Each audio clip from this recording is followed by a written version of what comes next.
welcome to this video. So my name is Anna. I'm a third year psychology student, just starting my third year very soon.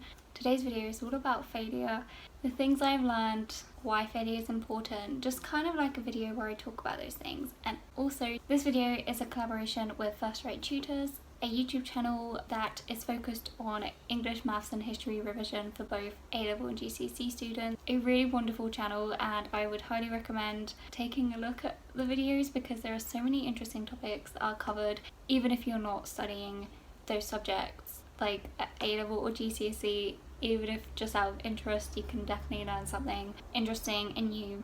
I'm also going to be answering a couple questions related to failure, and they will be up on the screen right now.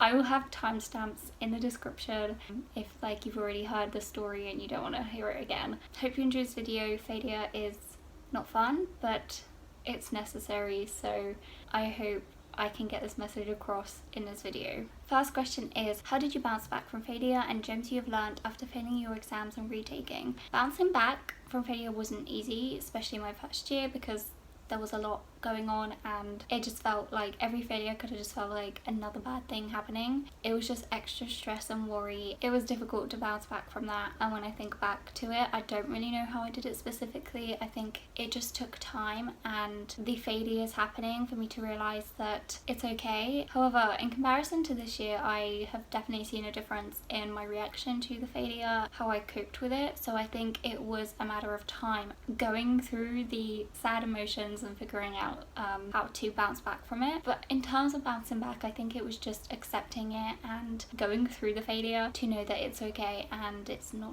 a big deal. Second question is, how do you motivate yourself and prevent yourself from falling into a dark hole negative thinking loop when you find studying too boring or you feel the fear of failure creeping in? Okay, the fear of failure happens a lot. Every exam season I've survived for, I have that thought in the back of my head, especially if it's happened a lot. It just sticks in your brain. How do I motivate myself? I think I just look back at what I have been through with the exams. I think I've survived them. I started my third year and I have 5 years, so I guess that motivates me, that I don't want to give up when I lose motivation to study. I just think of that, and it's easier said than done. Falling into a negative thinking loop, that happens quite often and it's easy to get back into that negative loop, and I think actually being positive is harder and it takes more work. I think is recognizing when you are falling into a negative loop and just noticing that and doing things that work for you to get around it. So for me, if I fall into a negative thinking loop, I just lose motivation for a lot of things.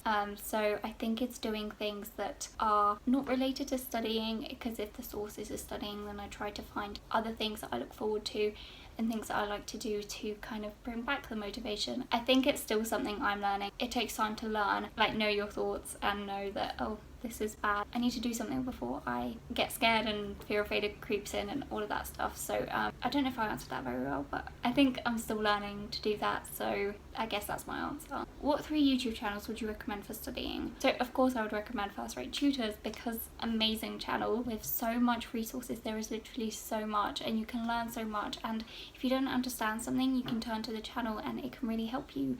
I'm definitely a fan of using videos and other people explaining things to me to understand them better. If you're studying any of those things or any of those topics interest you, I definitely recommend you check out that channel. Another one is, don't know if I'm saying this right, but Mariana's Study Corner. Again, lots of videos more focused on studying and studying advice, similar kind of content. So another one that I remember seeing a lot and I would definitely recommend. And the third one, it has to be Crash Course, because I know most people know about this channel, but that helped me quite a lot with psychology. Yeah, so those are 3 I recommend, and I hope that you also see how amazing they are. What 3 podcast channels do you love listening to? I don't really listen to podcasts because I prefer to listen to music or read a book when I'm on the train, but it's definitely something that I probably should do more of, because there are some really amazing podcasts out there. The ones that I know of, or ones I have found, the first one is definitely TED Talks. So TED Talks Daily, I think, is is the name. I love watching TED Talks. So many amazing topics are covered on there, and they actually have a podcast, so I definitely have listened to some of those. Highly recommend. The second one would be Speaking of Psychology.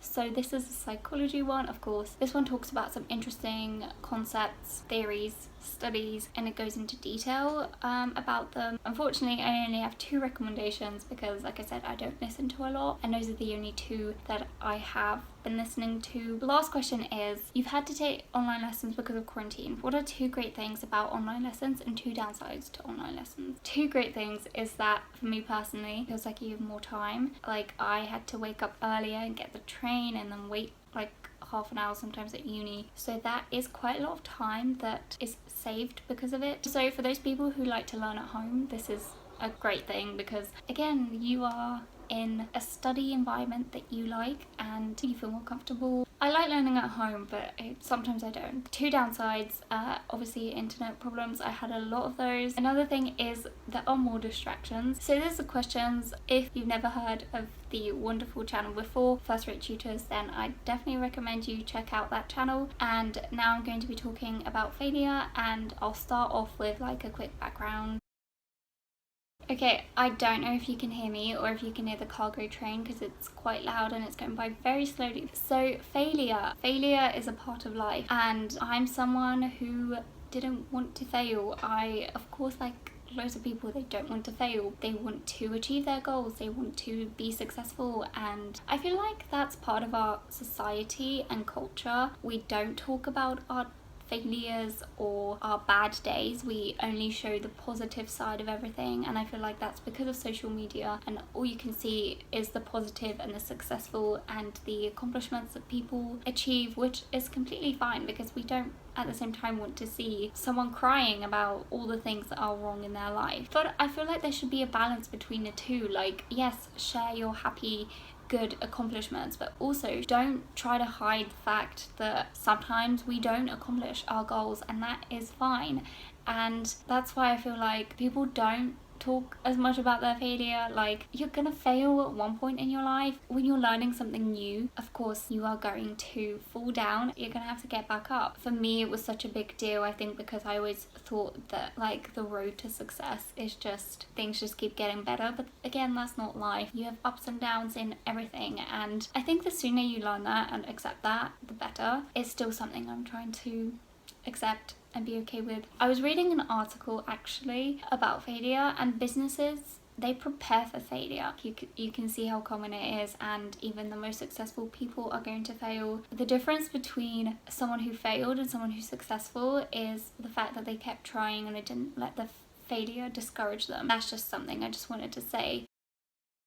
Now for my experience, I don't want to talk too much about this because I kind of have talked about it in my A-level video, so you can skip this part if you've already heard it. I was doing 4 A-levels: biology, maths, psychology and creative writing. No, I dropped out of maths because it was too difficult, and I failed biology. So then I had to retake the year, and that was really difficult for me. I talked about that already. So that was the first kind of failure, like big failure that I experienced. It was just difficult to adjust to that. Then I started university, and if you don't know, I study in Poland, so a bit of a different environment, different everything. So my first year of university wasn't the best because, again, I have a video on this. It wasn't the best because I was adjusting to everything, and it just all felt very overwhelming. And failing an exam, it felt like I failed university. Like, maybe I shouldn't be studying psychology, maybe I shouldn't be at university if I fail. There was a lot of thoughts going on in my head, and a lot of failure happened. I failed a genetics exam, a physiology exam. I failed like so many genetics tests, but not also that, I also failed a social psychology exam. When I found out about that, that really, like, that was hard to accept because I thought, but psychology A-level went so well for me and I'm failing psychology at university, maybe it's not for me. I had all these thoughts, all these failures, and I just didn't know how to, I don't know, it just felt like a very weird time in my life. Second year of university was better. I failed methodology exam in my first semester, and I failed a test, I think. There was definitely less failure, but it was still there, and I was still thinking that it might happen again. But the difference I noticed was the way that I reacted in first year and in second year. Now you have the background story. I'm going to talk about what I have learned from this experience experience and how to bounce back from failure. Quite a lot of things I learned in this whole experience, really. One thing is that it's another opportunity. So failure doesn't mean the end, it just means something else. So when I failed my physiology exam, I was scared that I would fail the retake and then I would have to be retaking that subject the next year, because that's what happens. You go into your second year but you still have to do that exam, and I was scared of that happening. But it's another opportunity to try again and get a better grade. Obviously the grade didn't count towards my average, so that was a bit sad, but I don't know, it just felt like it doesn't matter, like you have improved either way. So when I retook the exam, I got a better grade. I try to think back and think, what was the point of it all? I think it's all part of a journey of growing. You're going to be faced with a lot of challenges in life. Some of them are going to be failure, some of them are going to be similar to failure. I like to believe it was a learning experience, and I've kind of gone off tangent now, but it was a reminder that it's another opportunity and it can be a good thing in the long run. We can learn from the experience and from our mistakes, and sometimes you try really hard and it's still not enough, and that's what was really bringing me down. It's not like I failed because I wasn't studying. I was studying a lot and I still failed, and that's why I feel like that's why it was so difficult for me to accept, because I felt like I did try and it wasn't enough. So even if you don't learn from the mistakes, you can learn from the experience. Like I already said, it's a way for you to grow, even if it doesn't seem like it at the time, because most of the time we don't know why things happen, and sometimes you don't see the purpose or the reason why something happened for like years later. I still don't see it. I like to believe it's, like I said, that it's a way for me to grow and prepare myself for my future life, maybe, because you're gonna fail a lot, so might as well just go through it and accept it. It can make us resilient with time and make us stronger. It can make you resilient to failure and to negative things happening. I'm not a very resilient person, I know that. I'm trying to be, because I feel like you need to be resilient in life sometimes, and I'm not. It can teach resilience even if you don't know it at the time. Like with my second year, the way I reacted was kind of different. Like when I failed a test, I knew kind of as I was doing the test that it didn't go well, so I let myself be sad on the day, and then I was kind of prepared for that failure. However, you can't prepare for everything, so sometimes you thought you did amazingly well and you still fail, and you can't prepare yourself for that. But I feel like I'm rambling about so many different things, I don't even know. I have a list of things I want to say and I'm not even sticking to that. But yeah, it can make you resilient over time. It is a part of life, like I already said.